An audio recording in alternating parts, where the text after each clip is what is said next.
to Talking Business with Beverly. I am your host and business strategist, Beverly Walthour. Thank you so much for joining us as we support you, the entrepreneur, in getting the clarity needed in order to create time and financial freedom in your business.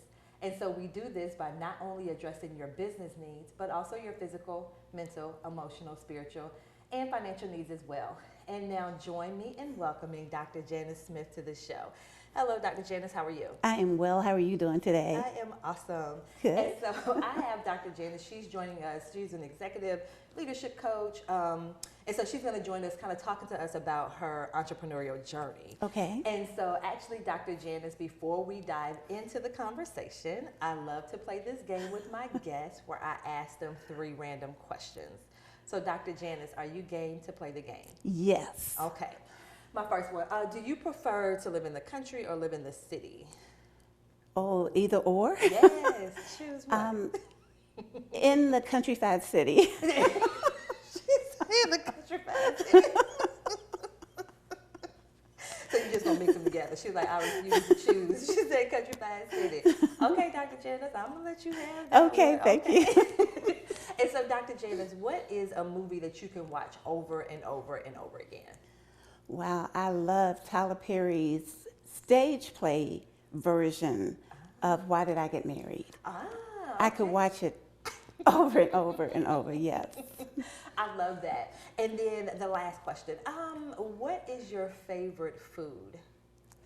My favorite food is lobster. I love it. I love seafood. Okay, because like I said, sometimes people say carrots and celery, and I'm like, no, what we're not going to do is that. Okay, I love it. Okay, so Dr. Janice, let's go ahead and kind of dive in once again. You know, as entrepreneurs, I think it's helpful for other entrepreneurs to kind of hear their journeys, because sometimes, you know, we see people where they are now and not realizing everything, all these loops and spins and all that stuff they took to get there. So kind of tell us just a little bit about what you do as an entrepreneur. When I think of myself being an entrepreneur, I have the leadership, the executive leadership and small business coaching part of it. I also do small business development and consulting. I'm a motivational speaker and author, and I'm a Christian educator. Okay, wait a minute. Okay, 10 things you do. Okay. That's why I had to laugh.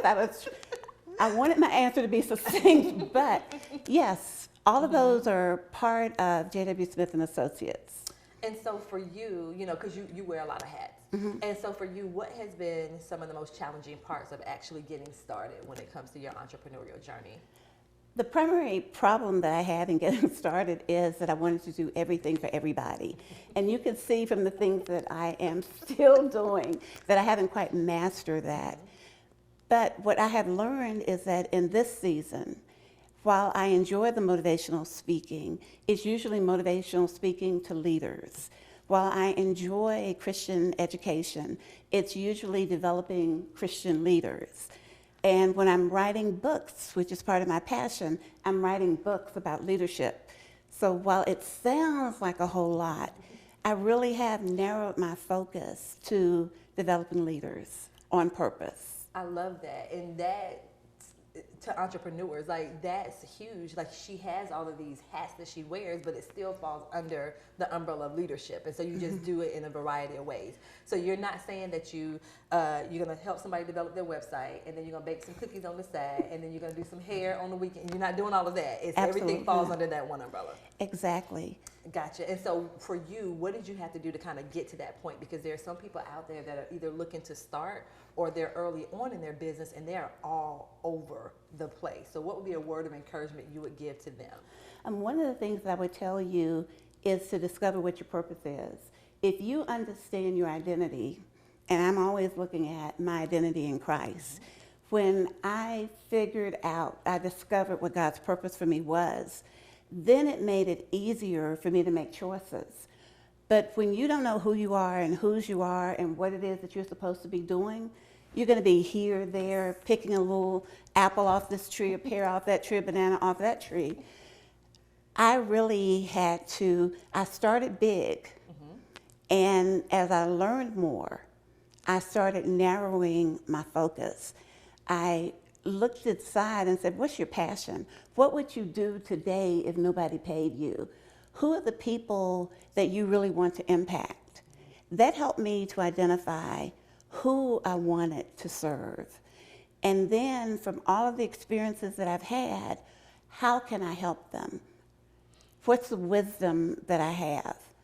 And that was leadership coaching, business development. I love that. And I hope you guys caught what Dr. Janice said, because that was actually how I started too. When I went into entrepreneurship, I was a little bit broad. And then I narrowed it down the more that I worked with the people. And I'm like, oh, I really love this. Just like you said, now, probably about not getting paid. Y'all know I want y'all to get paid.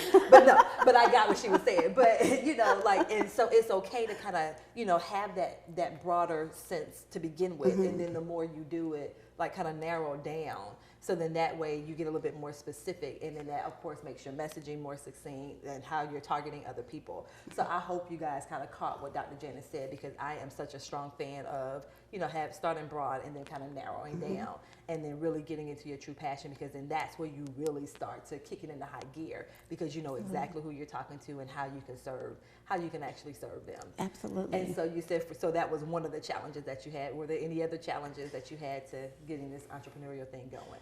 The second challenge I had was that I was a giver. And I was so used to doing for people and helping people. And it didn't matter to me that I wasn't getting paid. But it was costing me a lot of money to help people. And when others think that you'll do it for them for free, even when you're telling them how much it costs, they want you to go back to doing it for free. So learning that a laborer is worthy of her hire, that I can get paid, that God gave me these gifts so that I wouldn't be tethered to an organization, but that I could have my own business. Okay, Dr. Janice, I'm about to run around this room, because when you're talking about getting paid, okay, because that is huge, especially I feel like sometimes with women entrepreneurs as well. So we are certainly going to continue this conversation right after these messages.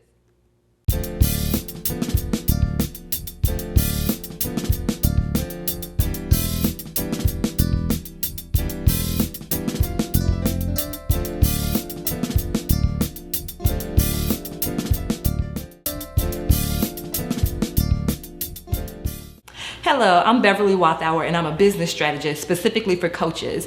And one thing that I want to share with you is, just as an entrepreneur, ensure you're very clear on who it is that you want to serve in your business. The clearer you are, the more money you make. I promise you that. So when you're clear and succinct on who it is that you want to serve, then it impacts your messaging. It impacts the product or the service that you put out, because you know that you're specifically putting it out for a certain person. So once again, as an entrepreneur, make sure that you're very clear on who it is that you serve in your business, and I promise you, the more money you'll make. Until next time.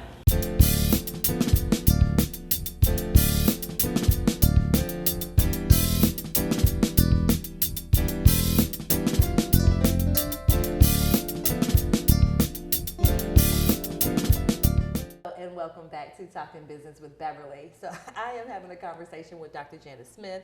She's an executive leadership coach. She does consulting as well. And so before the break, she was just talking about the fact that one of her challenges was, you know, being a giver. And a lot of us, especially I feel like female entrepreneurs, you know, we just want to help everybody. And so one of her challenges was, okay, now is I need to charge, because I have to be able to maintain my lifestyle. And so, you know, being able to actually put that price on that, and then having people actually respect what it is that she's doing. So were there any other challenges that you had when it came to this entrepreneurial thing? Starting out, I was too lackadaisical about the flow of money. It was like I could go out and pick money from a money tree to do whatever it was that I needed to do. So I had to become a lot more disciplined about understanding my cash flow, knowing how money was coming in, where it was going out, when it was coming in, and how to get the money from the people that I was serving. And like I said, anytime we talk about money, because that's my jam, that's what I do as a business strategist. That's part of the thing. And so just like you said, paying attention to what's going in and what's coming, you know, what's leaving your business, what's coming into your business. And then I feel like, and we're going to talk about social media in a second, okay, you know, if you're not careful, you know, you can always, you know, chasing that next big thing. And so before you know it, you spent this, and this on something. It's like, okay, I haven't made any progress yet. So I'm glad that she talked about her struggle with, you know, kind of having having to rein it in. Exactly. And so, kind of talk to us, for you, what were some of the shifts you had to make mindset wise from being an employee to shifting over to entrepreneurship? Well, one of the biggest challenges for me was not having that steady income. When you're working for somebody else, you know that you're going to get paid on a certain day, a certain amount, what your benefits are. Mm-hmm. So my mind shifts in terms of how do I think about money? How do I spend money? What is my attitude about money? What am I saying to myself about whether or not I'm worthy of this money? So I had to make a major mind shift change that there is value in the work that I do. I don't have to apologize. Don't apologize for the prices of your services. If they can't afford you, there are cheaper people, but there are never better people than me.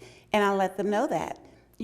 I can give you the name from the Yellow Pages, if the Yellow Pages still exist, of 50 people that are much cheaper than me. But when you're ready for transformation, you'll find the money to do what it is that you need to do. I love that. And I take that with you. Take it with you. Because so many of us, we will buckle. Well, okay, well, maybe I should lower my prices because, he said that it's too expensive. But no, Dr. J, yeah, you can. I can help you find somebody less expensive, but you're not going to get the results. So Exactly. I love that. And kind of standing in that confidence and that boldness. Mm-hmm. So what is your like background or your experience when it comes to, that kind of helped you get to where you are now? In terms of my background educationally, even in your career. I have a number of degrees in business, an undergraduate degree in business from Indiana, and then an MBA and a PhD from Virginia Tech. But even more than that, even though I pretend like I'm 29, I have over 30, 35 years of real-world business experience working in a variety of different organizations at different levels, in different industries as well. Being able to see how good companies and bad companies operate, what their processes are, what their systems are, how they handle their people, how they manage their money, how they make decisions about purchases that they buy, all were very helpful for me. In addition, I have found a phenomenal business coach. I don't know if I can say this out loud, but finding you and learning from you. I'm like a surgeon with my business. I can't operate on myself. So finding a high quality expert business coach is part of, my business has changed exponentially since I've done that. And that, a couple of things that she said, but one, she kind of, I have this degree here and I have this degree here, but she kind of glossed over that to go to the real life experience. And that's some things that people kind of discount as entrepreneurs.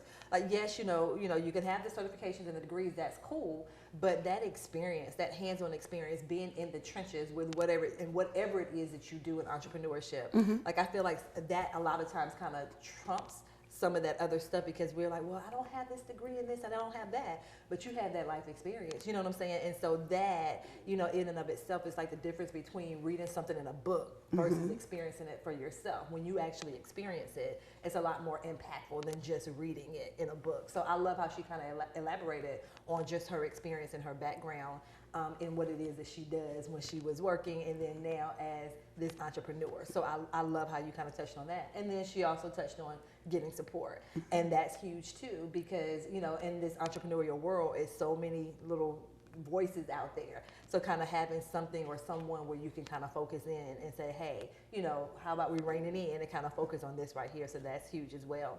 And so, so you talked about that experience in your background.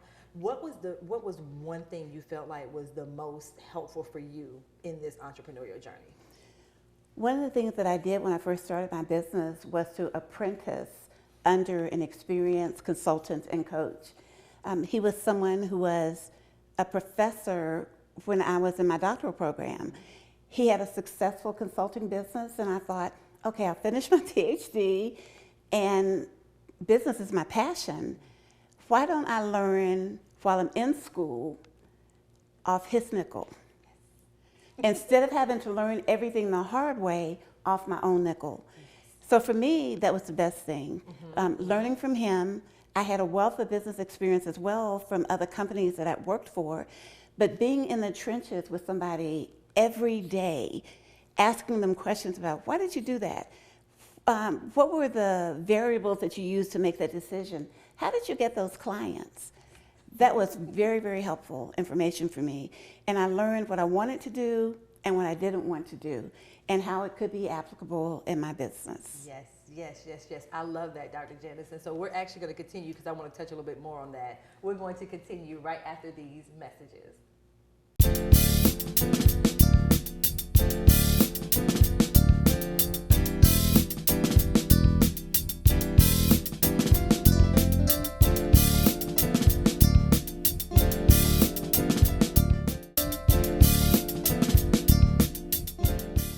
Hello, I'm Beverly Walthour, and I'm a business strategist specifically for coaches.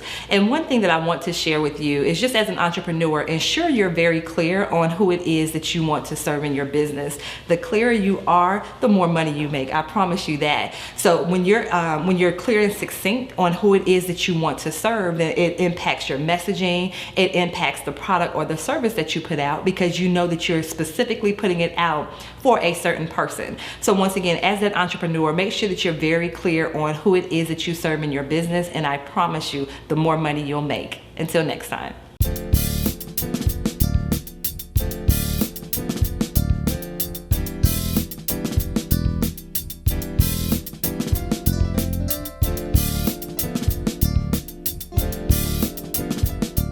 Welcome back to Talking Business with Beverly. And so before the break, we were speaking with Dr. Janice. And so you mentioned something that I think is huge. You kind of use where you were, school, work, you tapped into that, use their dime to kind of hone in on your skills. Exactly. So talk a little bit more about that, because I feel like as entrepreneurs, especially if we're on a job, sometimes I hate this job. Oh my God, I hate it. I'm like, no, don't hate it, love it, because use that to fund your dream. Mm-hmm. Use that to get the classes and all that stuff that you need to kind of hone in on your skill. Absolutely, and that's a critical point. Every company that you work for may not be the best company, may not be the company of your dreams, but there's something in the way that they've been able to remain a company. When you think about processes that they have, systems that they have in place, how do they treat their customers? What does their employee handbook look like? What are the policies and procedures they have?